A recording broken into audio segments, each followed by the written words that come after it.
Hi, I'm Angie from Five Little Monkeys, and I wanted to show you this quilt. This is a quilt that we get questions about in the shop almost every single day.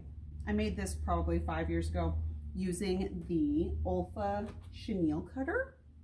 This is a really fun little tool.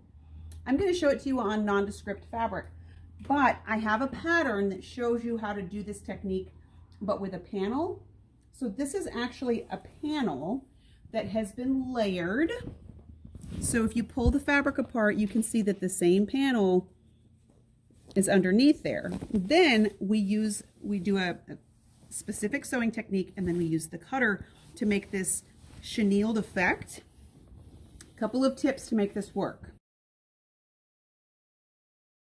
My first tip, wash your fabric first. After we cut it and then we put it in the washing machine, the fabric frays up enough to look like those 1970s chenille bedspreads. To make this really work well, you need to cut it on the bias. So you can do this with 3 or 4 fabrics. I like them to be really fluffy. And since you don't necessarily put batting in this technique, I like 4 fabrics. So what I did was I just pulled 4 fabrics that kind of have the same print. I like doing sort of a rainbow effect to it, right? So I've got 4 fabrics for my top and 1 for my backing. So you want your backing fabric to be wrong side up. And then I'm going to take all of my top fabrics. So basically what you're doing is, instead of sewing 4 pieces of fabric together like we normally would with patchwork, we're just layering them. So I'm going to layer these all together. You can spray baste this, and when I'm trying to match up my design really carefully, I will use spray baste. I like 505 spray because it's a temporary adhesive that washes out when you're all done. So the first thing that we need to do is we need to establish our bias. I know that I cut this off the bolt. My selvage was down here, so I know that this 45-degree angle is going to be my true bias. I only mark 1 line when I'm doing this technique. I find that corner and this corner, and with some chalk, I just mark 1 line all the way across my piece of fabric. Now, if this was a whole panel or a yard of fabric or whatnot, you want to go on the 45 because that's how you hit true bias. I'm just going to put a handful of pins in through all the layers because I'm going to sew through all of the layers. If you have a laser line, this is really easy. If you have a walking foot with an extendable arm, you can do that too. If you don't have that, what you need to decide is how wide you want your channels to be.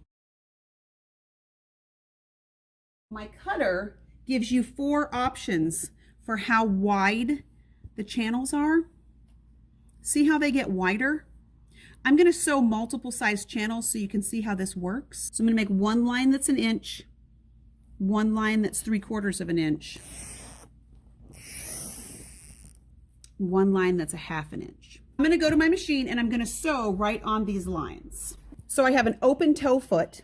The reason I want an open toe foot is I can see the line that I'm sewing on. You literally just sew from one corner to the next along that line. Now, when you've sewn the first line, don't take your piece of fabric and start again over here. Okay, if you sewed from the top to the bottom, turn it around and sew from the bottom to the top up the next line. The reason we don't sew from the top to the bottom and the top to the bottom and the top to the bottom is because your feed dogs move your fabric just a little bit different than your top does, and you'll end up making a bowed piece of fabric if you sew the same direction every time.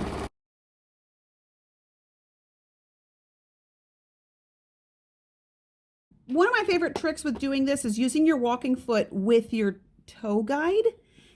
Do you have one of these in your machine and you're like, what the hell does that do? I'm going to show you what this does.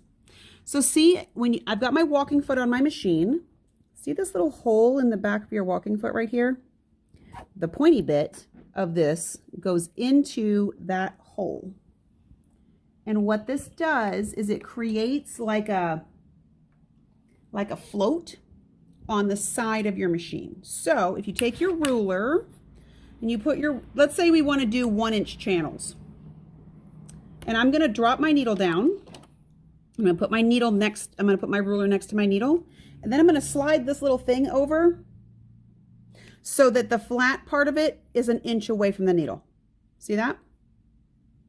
So now what I can do is I can sew channels that are 1 inch apart without drawing all those lines. When I drop my foot, that guide is going to ride along the last part of the stitches that I made. I'm going to sew a couple more channels and then I'm going to show you how the cutter works. So we have a 1 inch channel, a 3/4 inch channel, a 1/2 inch channel.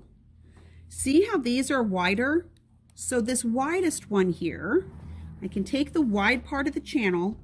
You leave your backing fabric and your first layer of fabric uncut.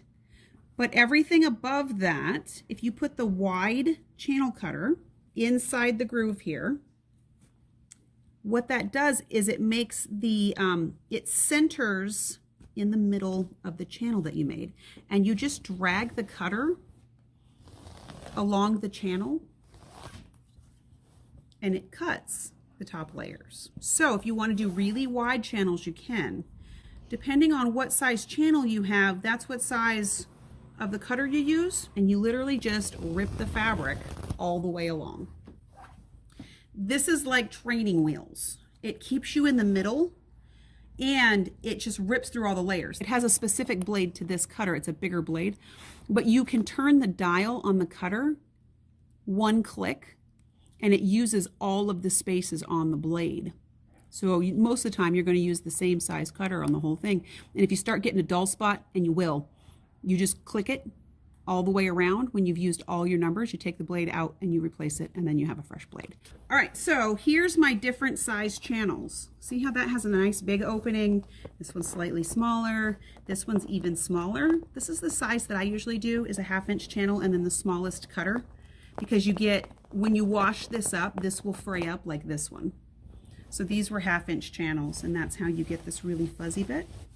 So what I'm going to do is I would then chenille the whole thing. This is why the pre-washing is helpful. Put your binding on and then throw the whole thing in the washing machine. When this goes in the dryer, that's when it fuzzes up. You probably want to check your lint filter a couple of times when you're doing this process, because all of that stuff that washes off goes in your filter. It is really easy to change the blade. It comes apart just like a Olfa cutter. Put a new blade in, and again, make sure that when you start your new blade, you start at number 1, and you just keep clicking it until it's until you've gone all the way around the circle, so you use the whole blade. It's great. All right, so go chenille something.